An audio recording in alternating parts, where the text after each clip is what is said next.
Заттын сын сыпатын билдирген сөздөр.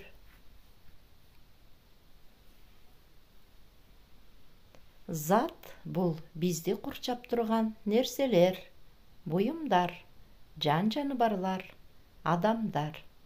Ким эмне, кимдер эмнелер деген суроолорго жооп берет. Мисалы, ким? Бала. Кимдер? Балдар. Эмне? Алма. Эмнелер? Алмалар. Мына балдар, биз заттар жөнүндө силер менен кайталап алдык. Эми кандай деген сурооду берип көрөлүчү.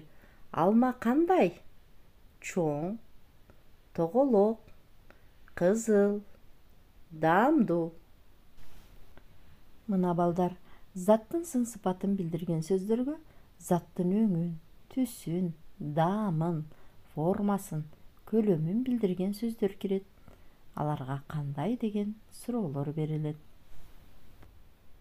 Мисалы, Асанга апасы чоң, кызыл, даамдуу алма берди. Балдар, өтүлгөн темабыз түшүнүктүү болгон болсо, китептеги көнүгүүлөрдү иштейбиз.